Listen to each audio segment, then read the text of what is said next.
안녕하세요. 한재훈입니다. 논어 위정편 두 번째 강의를 시작하도록 하겠습니다. 이 2편의 3장은 지난번 2편 1장하고도 연결된다고 보실 수 있는데요. 이제 지난번에는 정치를 덕으로 해야 한다. 그것은 마치 북신이 제자리를 지키고 있으면 뭇별들이 그것을 향해서 도는 것과 같다. 이렇게 이야기가 됐었는데요. 이것은 조금 더 구체적이고 그 다음에 이제 대비적인 이야기를 가지고 이야기를 하고 있습니다. 자왈 도지 이정하고 제지 이형이면 민면이 무친이라 했는데 여기에 도와 제가 있습니다. 저번에는 2편 1장에서는 위정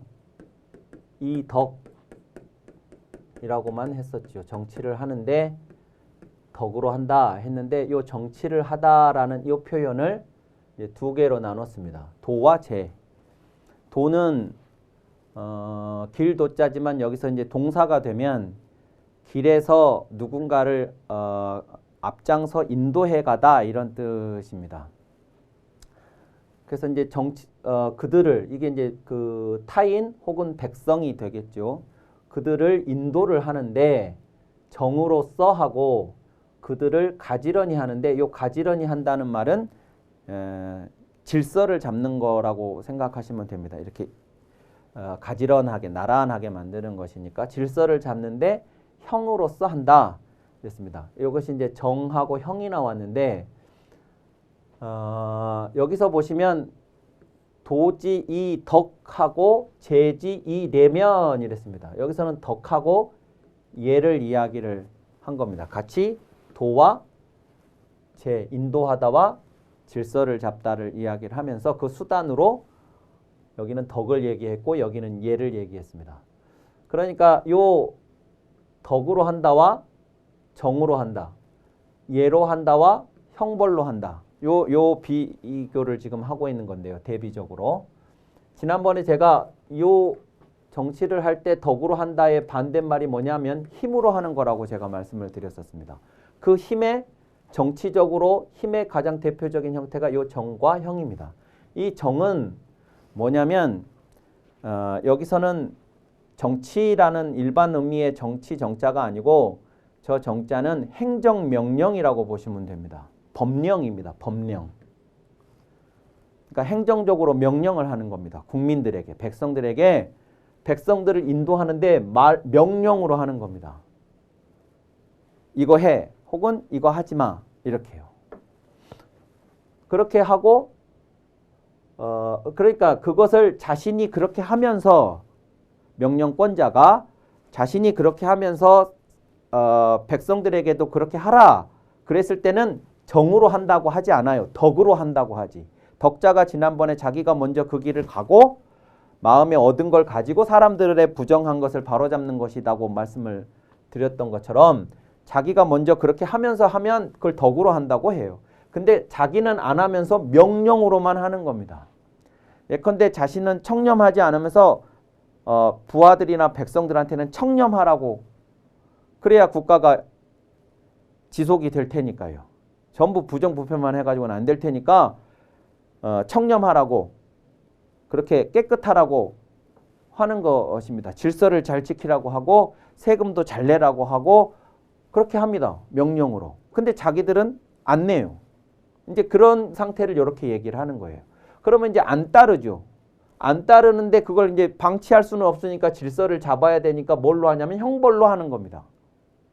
형벌로. 이제 막 잡아가고 가두고 때리고 말하자면 이제 그렇게 하는 것이죠. 형벌을 가함으로써 공포감을 들게 해서 그 명령을 따르도록 하는 것입니다. 이제 이렇게 되면 정으로 법령으로서 그들을 인도하고 형벌로서 그들을 가지런히 질서를 잡는다면 민면이 무친이라. 백성들이 면하려고만 하고 수치스러움, 부끄러움은 없을 것이다. 그러니까 즉 잘못 그러니까 이 명령이 세금을 내라가 잘못된 게 아니죠. 질서를 지키라가 잘못된 명령은 아니에요. 그런데 세금을 자기들은 안 내면서 권력 있는 사람들은 안 내면서 우리들 보고만 내라고 한다고 하니까 이제 우리들도 이제 세금을 안 내고 싶은 거예요. 안 내니까 잡아다가 형벌을 주는 것인데 그러면 이 예컨대 세금을 안 냈다. 이거 자체가 잘못이잖아요. 잘못인데 이 잘못에 대해서 내가 잘못을 저질렀으면 부끄러움을 이제 우리들이 각자가 가져야 되는데 부끄러움이 없어요. 왜? 다 안 하니까. 그냥 이 세금 안 내서 잡혀서 벌금을 뭐 내든가 하여튼 뭐 감옥에 갇히든가 형벌을 받으면 내가 그냥 재수 없는 사람이 되는 거예요. 그러니까 면하려고만 하는 거예요. 면하려고만. 이 잘못을 안 저질러야 되겠다가 아니라 백성들은 면하기는 하지만 부끄러움이 없을 것이다. 이렇게 된 거죠. 이제 이렇게 되면 이제 법망을 피할 수만 있으면 다 피하는 게 그게 이제 사람들한테 그게 좋은 것이라고 생각이 받아들여지게 되고 자기들 스스로가 해야 할 것과 하지 말아야 될 것에 대한 그 부끄러움 이게 이 부끄러움이라는 게 수치라기보다 사실은 염치라는 말에 가까운데 이건 언제 다음 시간에 나중에 한번 다시 말씀을 드리도록 하겠습니다. 근데 도지 이덕하고 제지 이래면 그러면 백성들을 인도하는데 덕으로서 하고 덕이란 지난 번에 설명드린 것처럼 자기가 먼저 그렇게 해서 마음에 어둠이 있는 걸 가지고 하고 그들을 질서를 잡을 때 예로서 한다 그럴 때 이 예로서 한다도 뭐냐면 예에 대해서 꼭 기억하셔야 될 게 나중에 한번 제가 정리하겠습니다만 이것이 지도층의 자기 규율입니다. 지도층이 스스로 자신이 자기를 규율하는 것이 예입니다. 그러니까 일반적인 에티켓이나 예절의 범위보다 더 근원적인 의미는 모든 사람에 대한 것이라기보다 우선 적용 대상이 지도층들입니다. 지도층들이 자기가 자기 자신들을 스스로 규율하는 게 예입니다. 그러니까 형벌이 내가 이걸 안 지키면 형벌이 나한테 가해질 테니까 그걸 지킨다. 이것은 이 소시민들한테나 해당하는 거고 이 형벌을 운용하는 사람들은요. 자기가 자기 자신한테 형벌을 들이대지 않아요. 그래서 이제 그때부터 무슨 생각을 했느냐? 그러면 형벌이 무서워서 이 사람들이 하도록 만드는 게 아니고 스스로 자신이 자기를 규율할 수 있는 규율 체계를 가져야 할 필요가 있다고 생각을 했어요. 그것이 이제 예예요. 그러니까 이제 이 지도층한테는 당신이 형벌 안 무섭냐? 이렇게 말하는 것보다 당신의 그 행위는 무례한 거다. 이랬을 때가 더 이제 큰 타격으로 다가오게 되는 그 문화를 말하는 거죠. 그러니까 이것도 역시 지도층이 자기 자신부터 예의를 갖추는 사람이 되어서 백성들의 질서를 잡아간다면 이런 말이 되는 겁니다. 그러면 아랫사람들이 유치, 아까 이건 무치였는데 유치, 부끄러움을 갖게 될 것이고 또 거기에서 더 나아가서 격할 거다 했는데 저 격자는 이 격자는 두 가지 뜻이 있는데요. 이르다라는 뜻이 있고 바로잡다라는 뜻이 있습니다. 그러니까 이제 이르다, 즉 이 이를 지자와 같은 의미로 이르다 그러면 이제 우리나라에 살고 있는 사람들이 전부 전반적으로 도달해야 할 어떤 그 상태가 있겠죠. 바람직한 상태. 그 상태에 스스로 못 미치면서도 부끄러움이 없는 사람들이 아니라 부끄러움을 가지고 스스로 자발적으로 그 상태에 이르게 될 거다. 그러니까 이제 질서를 스스로 자발적으로 지키게 될 거다. 그 얘기죠. 이 말이. 그런 의미에서 이르다라는 말이 가능하고 또 하나의 이르다는 뭐냐면 이게 예를 들어서 사람이 있고 신이 있으면 사람이 이 신에 대해서 정성을 다하면 신이 이 인간에 대해서 감격을 합니다. 감격이라는 게 막 감격했다 그 감격이 아니고 신이 인간에게로 온다고요. 예, 그걸 이제 종교마다 다르게 표현들을 하겠지만 이제 시경 같은 데 보면 이 느낄 감자와 이 격자를 써서 감격이라는 단어가 있어요. 그러니까 신이 인간에게 이제 그 인간의 정성에 감동해서 그걸 느끼고 인간에게로 다가오신다 이런 뜻입니다. 그런 것처럼 A가 먼저 B에 대해서 뭔가를 했을 때 이 B가 A에게 호응하는 것이 격이에요. 격. 그러니까 지도층이 먼저 이렇게 하면 백성들이 스스로 부끄러움을 가질 뿐만 아니라 지도층의 그런 모습에 대해서 백성들이 반응할 거다 그런 얘기죠. 그런 의미에 이르다라는 해석이 가능합니다. 그리고 이제 또 하나는 이제 이게 바로잡다 그러면 자기가 스스로 자기 자신을 바로잡을 거다. 자발적으로 형벌이라는 걸 가하지 않아도 이런 의미가 가능한 것이죠. 그래서 당시에 이제 이런 이야기들은 전부 당시의 정치들이 전부 요런 것만 가지고 백성들에게 정치를 하려고 하는데 공자는 그거보다는 이것이 훨씬 더 효과적이고 바람직한 방식이라는 걸 이야기하고 있는 구절입니다. 사장은요. 사장은 아주 유명한 글인데 자왈 5, 12, 5이 지우학하고 32 립하고 42 부록하고 52 지천명하고 62 이순하고 72 종심소욕 부류구니라 이랬습니다. 선생님께서 말씀하셨다. 나는 15살에 배움의 뜻을 두었고 30살에 섰고 40살에 미혹되지 않았고 50살에 천명을 알았고 60살에 귀가 순해졌고 70살에는 마음이 하고자 하는 대로 따라도 법도를 넘지 않았다. 이렇게 이제 합니다. 그래서 이제 60 예를 들어 60 그러면 이순, 50 그러면 지천명의 나이, 뭐 40 그러면 불혹의 나이 이런 표현들을 우리가 나이대에 이제 사용하는데 이게 여기에서 나오는 말입니다. 그리고 이제 30은 입이라는 글자 하나만 있으니까 이게 한자만 써서는 그래서 요 이자까지 써가지고 이립이라고 좀 어거지죠. 이립이라고 하는 것은. 근데 그렇게 사용하고 있고 이제 15살은 지우학 그랬는데 이걸 우자는 조사니까 빼고 지학 이렇게 하기도 하고 뭐 이제 그렇습니다. 이제 그런 걸로 유명한데 우리들한테 익숙하게 많이 알려져 있는데 이것은 왜 중요한 글이냐고 하면 공자 자신의 생애를 거의 10년 주기로 자신이 어떻게 변화했는가를 보여주고 있기 때문입니다. 자신이 자신에 대해서. 그래서 이제 30, 40, 50, 60, 70대에 이제 10년 단위로 자신이 그때 어떻게 됐었고 그때 어떻게 됐었고 그 다음 10년 후에는 어떻게 변했고 이렇게 이야기를 합니다.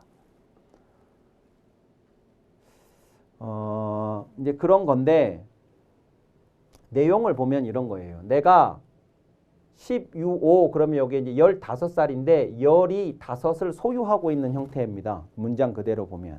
그러니까 열하고 5을 말하는 거예요. 15살을 말하는 건데 내가 15살에 지우학, 배움의 뜻을 두었다.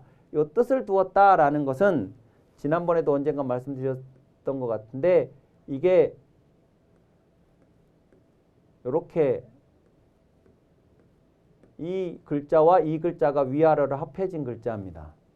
그래서 요 글자는 멈출 지자도 되고 갈 지자도 됩니다. 옛날 글자로. 그리고 요것은 스톱이고 요건 고입니다.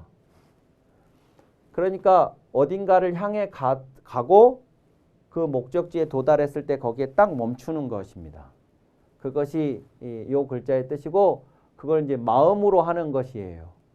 그러니까 마음속으로 내 목표를 설정하고 그 목표를 향해서 가겠다고 하고 그 목적지에 도달하면 거기에서 멈추고 옮겨가지 않겠다 하는 것이 요 뜻짓자입니다. 이게 이제 확고하면 할수록 의지가 이제 그 목적에 대한 의지가 강력한 것을 의미하게 되는데 내가 15살에 어디에다가 내 삶의 목표를 설정하고 거기에 기어이 가고야 말겠다고 생각했냐면 배움에 그것이 지학입니다. 그렇게 했고 30에 섰다 그랬습니다. 입이라는 것은 흔들리지 않는 것입니다. 확고한 것을 의미합니다. 이제 어디로 여기저기로 방황하고 다니지 않습니다. 딱 선 것이죠. 그리고 40이 되니까 불혹이라고 그랬습니다. 어떤 것에 대해서도 이제 헷갈리거나 미혹되거나 유혹당하거나 하지 않게 됐다는 뜻입니다. 요것은 요것과 요것의 차이는 뭐냐 그러면 요것은 요것에 비해서는 조금 더 외면적인 것이고 요것은 훨씬 더 내면적인 것입니다. 예. 그러니까 내 안에 조금의 미혹이 있을 수도 있으나 겉으로 보기에는 딱 서 있는 사람처럼 보일 수 있죠. 겉으로는 그렇게 보일 수 있는데 내 안에서는 한 점이라도 미혹이나 유혹 같은 것이 있었을 수 있습니다. 근데 이제 요것은 일체의 그런 것이 없게 되는 걸 말하는 것이죠. 그러니까 이제 세상에 대해서 자신의 어떤 생각이라든가 이런 것들이 이제 확고하고 분명해졌다는 것을 보여주는 단어들이라고 볼 수 있겠습니다. 50이 되면 지천명인데 이 천명을 알았다는 말은 뭐냐면 뭐 이건 해석을 뭐 다양하게 할 수 있습니다. 저 천명이라고 하는 것에 대한. 그런데 이제 가장 쉽게 설명을 드려보자면 요 명이라고 하는 것은 명은 명령입니다. 명령인데 A가 B에게 명령을 합니다. 그러면 명령을 하는 A가 있고 명령을 받은 B가 있다 그러면 이 B가 이 명령을 거부하지 않는 한 B는 이 명령의 내용대로 해야 되겠죠. 예컨대 엄마가 아들한테 콩나물을 사오라고 심부름을 시키는 것도 일종의 명령입니다. 그러면 이 아이가 안 가요 하지 않고 가겠다고 했으면 콩나물을 사와야 되는 거라고요. 가서 엉뚱한 걸 사오면 아이스크림을 사오면 안 되는 거죠. 그러니까 이 명령이라고 하는 게 이 B가 어떻게 행동해야 할 것인가에 대한 내용이 들어있는 거예요.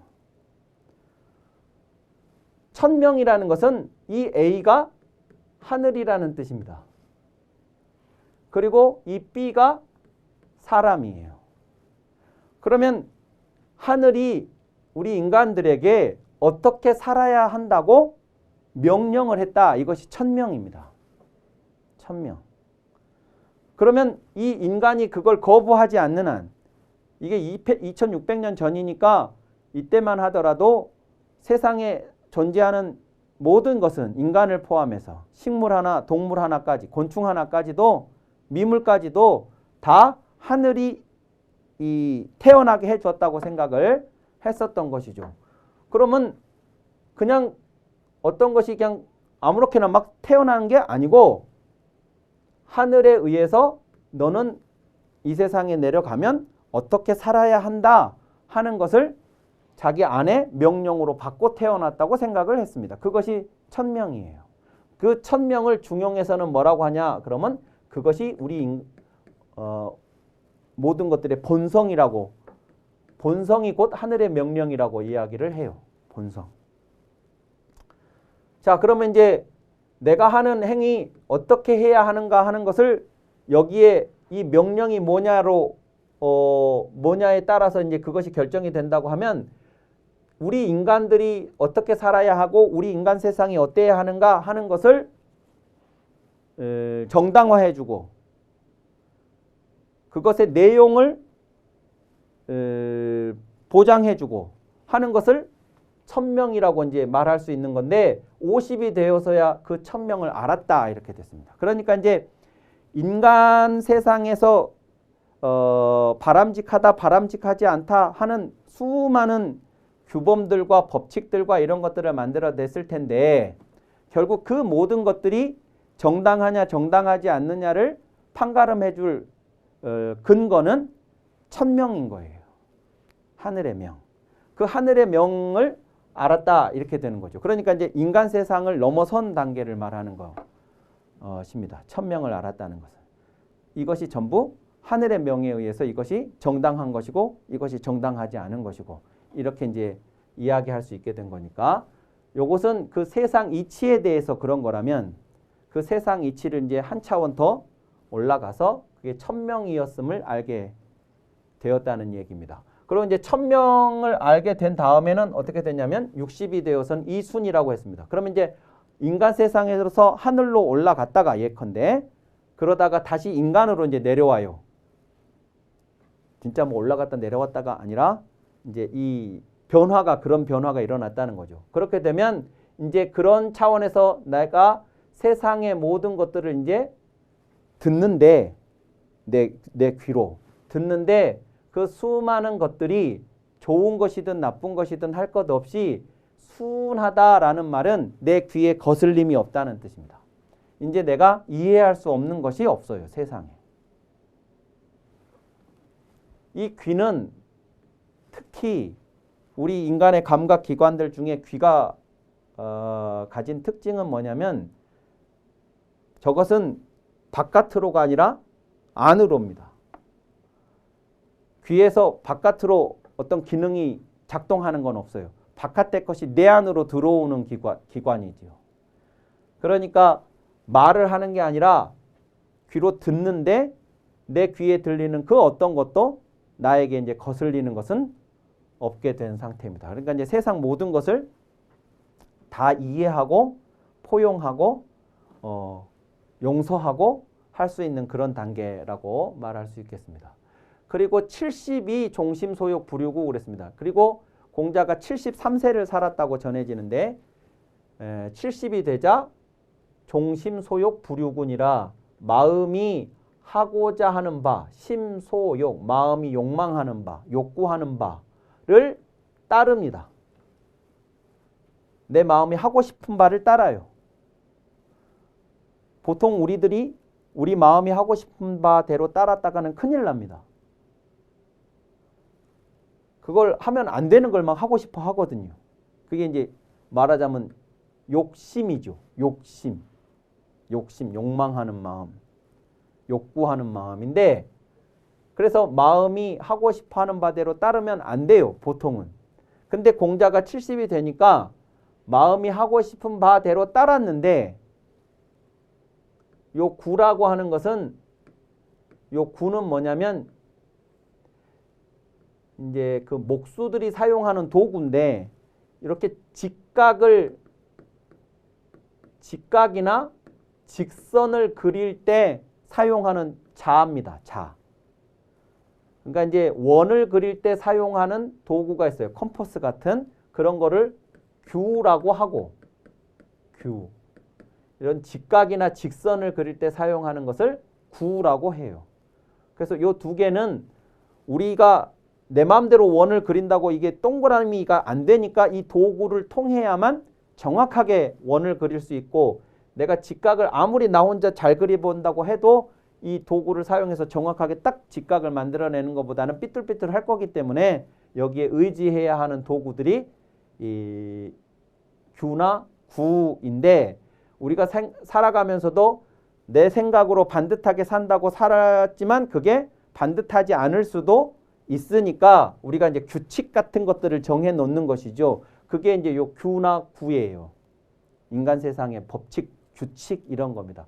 그 규칙에 넘지 않았다. 벗어나지 않았다. 내 마음이 하고 싶은 바대로 따랐는데 법칙을 넘지 않았다.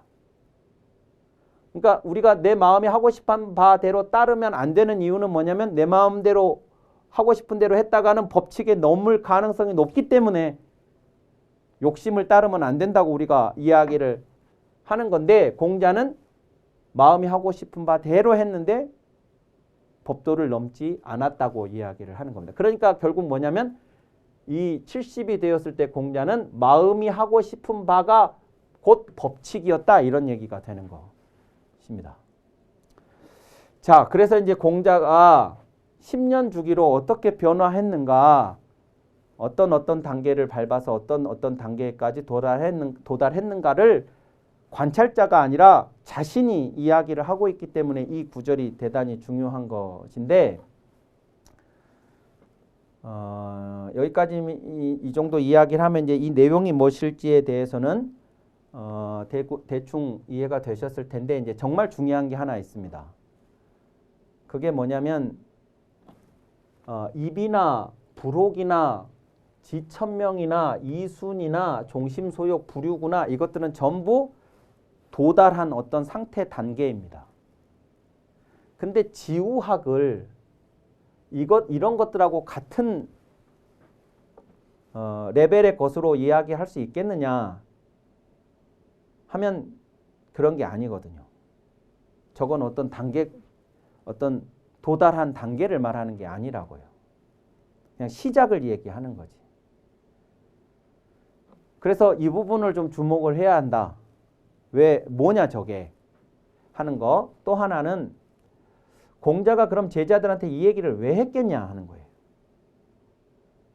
그리고 제자들은 이걸 왜 기록으로 남겼을까 하는 겁니다. 내가 이렇게 했던 위대한 사람이다. 너희들은 그걸 알아야 된다. 이런 차원에서 했겠냐. 아니면 이런 이야기를 함으로써 제자들한테 어떤 교육적 목적을 얻으려고 했던 것이냐. 그러면 당연히 후자겠죠. 내가 잘났다는 얘기를 하는 게 아니고 이런 이야기를 함으로써 제자들이 공부를, 배움을 더 열심히 해야겠다는 생각을 하도록 만드는 데 목적이 있었을 거라는 겁니다. 이 이야기 자체가. 그러면 결국 뭐냐? 그러면 이 지우학이 사실은 이 2편 4장의 핵심인데 배움의 뜻을 두었다. 그리고 그 뜻을 변하지 않았다면 이 배움은 계속 여기에도 계속 지금 진행되고 있는 거라는 겁니다. 그랬더니 이렇게 됐다. 이래야 이 말이 제자들한테 해준 의의가 있는 거죠. 배움이란 15살 때 배움의 뜻 둘 때만 하는 게 아니다. 30에 립했는데 여전히 학을 했다 나는. 그랬더니 이렇게 됐다. 불혹이 됐다고 해서 내가 학을 폐기한 것이 아니고 계속 지속했더니 이렇게 됐다. 하는 거죠. 그 배움이라는 게 뭐 책 읽는 것만 가지고 배움이라고 말을 하는 것이 아니니까 나의 부족함을 자각하고 어떻게 더 나은 상태로 나를 변화시켜 갈 것인가에 대한 문제니까 저 배움에 대한 뜻은 15살에 처음 시작은 했지만 여기까지 계속되고 있는 것이어야 한다고 해석을 할 수 있다는 겁니다. 그래야 이 문장이 무슨 얘기를 하려고 하는 것인지를 우리가 정확하게 짚을 수 있다 하는 겁니다. 자, 4장까지 하고 나머지는 다음 시간에 이어서 하도록 하겠습니다. 감사합니다.